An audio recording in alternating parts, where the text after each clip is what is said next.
இன்றைக்கி நான் ரெடி பண்ண போகிறது மிளகு கெட்டி குழம்பு. அது எப்படி ரெடி பண்ணுறதுன்னு பார்க்கலாம். ஃபஸ்ட்டு ஒரு பாத்திரத்தில் கொஞ்சமாக எண்ணெய் எடுத்துருக்கேன். எடுத்துட்டு மிளகு எடுத்துருக்கேன். மிளகு காரத்துக்கு தகுந்தபடி எடுத்துக்கோங்க. அப்புறம் மோர் மிளகா இருக்கு இல்லையா, அது ஒரு 5 எடுத்துருக்கேன். இதை நல்லா வறுத்தரலாம். வறுத்ததுக்கப்புறம் ஒரு சின்ன வெங்காயம் ஒரு 10, பெரிய வெங்காயம் 2, இது 2ஐயும் சேர்த்துருக்கேன். பெரிய வெங்காயத்தை கட் பண்ணி போட்டிருக்கேன். இதையும் நல்லா சேர்த்து வதக்கிடுங்க. வதக்குனதுக்கப்புறம் இதுக்கு தேவையான அளவு 2 பச்சை மிளகா கீரி போட்டிருக்கேன். இதெல்லாம் உங்களுக்கு காரத்துக்கு தகுந்தபடி சேர்த்துக்கங்க எப்படின்ட்டு.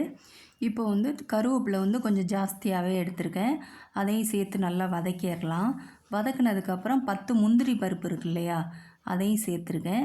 அதையும் சேர்த்துட்டு நல்லா வதங்கினதுக்கப்புறம் 4 ஸ்பூன் பொட்டுக்கடலை எடுத்திருக்கேன். அதையும் இதில் சேர்த்து நல்லா வதக்கிடலாம். இது வதங்கினதுக்கப்புறம் 4 தக்காளி நல்ல பழுத்த தக்காளியை எடுத்து குட்டியாக கட் பண்ணி வச்சுருக்கேன். அதையும் இதில் சேர்த்து நல்லா வதங்கினதுக்கப்புறம் அரை மூடி தேங்காய் இருக்கு இல்லையா, அதை துருவி வச்சுருக்கேன். அதையும் இதில் சேர்த்துடலாம். சேர்த்துட்டு நல்லா எல்லாத்தையும் ஒன்று சேர நல்லா வதக்கிடலாம். இப்போது நான் கொல்லிமலையில் வாங்கின மிளகு, அதனால கொஞ்சம் கம்மியாக போட்டிருக்கேன். உங்களுக்கு ஏன்னா அது காரம் ஜாஸ்தியாக இருக்குது, கொஞ்சம் கம்மியாக போட்டிருக்கேன். உங்களுக்கு வேணால் ஜாஸ்தியாக போட்டுக்கோங்க. இப்போ லாஸ்ட்டாக கசகசா ஒரு அரை ஸ்பூன் போட்டிருக்கேன். அதுவும் ஒரு நல்லா வதங்கினதுக்கப்புறம் இதை நம்ம என்ன பண்ண போகிறோன்னா, ஒரு தட்டில் வச்சு ஆற வைக்க போகிறோம். ஆற வச்சதுக்கப்புறம் இதை அரைச்சி எடுக்க போகிறோம். அரைக்கிறது எப்படின்னா, துவையல் மாதிரி அரைக்க போகிறோம். ரொம்ப தண்ணிலாம் ஊற்றாமல் துவையல் மாதிரி அரைச்சிருங்க.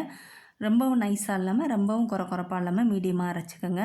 அடுத்ததாக ஒரு பாத்திரத்தில் ஒரு பவுல் நல்லெண்ணெய் எடுத்திருக்கேன். இது நல்லெண்ணெயில் தான் தாளிக்கணும். இப்போது மிளகு கொஞ்சமாக எடுத்திருக்கேன் தாளிக்கிறதுக்கு. அதுக்கப்புறம் நம்ம அரைச்சி வச்சுருக்கோம் இல்லையா, அதை இதில் சேர்த்துட்றோம். சேர்த்துட்டு நல்லா கிண்டி விட்ருங்க. இப்போது காரம் உங்களுக்கு எப்போவுமே உங்களுக்கு தேவையான அளவு மட்டும் நீங்கள் எடுத்துக்கோங்க. நான் சொல்கிறது இந்த அளவு எங்களுக்கு ஓகே. உங்களுக்கு எப்படின்னு பார்த்துக்கோங்க. ஏன்னா ஒவ்வொருவங்க காரம் கம்மியாக சாப்பிடுவாங்க, அதுக்காக சொல்கிறேன். இதில் மோர் மிளகா சேர்க்குறோம், மிளகு சேர்க்குறோம். அந்த மிளகு எப்படின்னு பார்த்துக்கோங்க காரத்துக்கு தகுந்தபடி. இப்போ இதுக்கு தண்ணி நான் என்ன பண்ணுறேன்னா, இந்த அரைச்சி வச்சுருந்தோம் இல்லையா, அந்த கிண்ணத்தில் இருக்க சும்மா மட்டும் கழுவி ஊற்றியிருக்கேன். நான் கொஞ்சம் கெட்டியாகவே எடுத்திருக்கேன். உங்களுக்கு எப்படின்னு பார்த்துக்கோங்க. இதுக்கு தேவையான அளவு உப்பு சேர்த்துருக்கேன். ஏன்னா வதக்கையிலே நான் உப்பு போட்டிருக்கேன், அதை கொஞ்சம் வீடியோ எடுக்காமல் விட்டுருக்கேன்.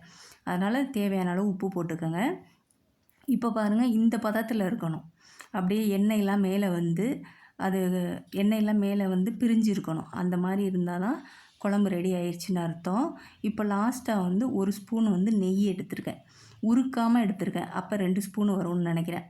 இப்போது இதை நல்லா மிக்ஸ் பண்ணி விட்ருங்க. இதை லாஸ்ட்டாக கொத்தமல்லி சேர்த்துருக்கேன். கொத்தமல்லி சேர்த்துட்டு இதையும் ஒரு தடவை நல்லா கிண்டி விட்ருங்க. கிண்டிட்டு அடுப்பை ஆஃப் பண்ணிடுங்க.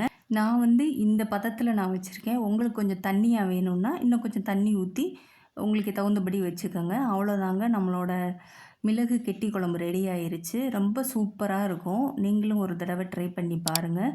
உங்களுக்கு பிடிச்சிருந்ததுன்னா லைக் பண்ணுங்கள், ஷேர் பண்ணுங்கள், சப்ஸ்கிரைப் பண்ணுங்கள்.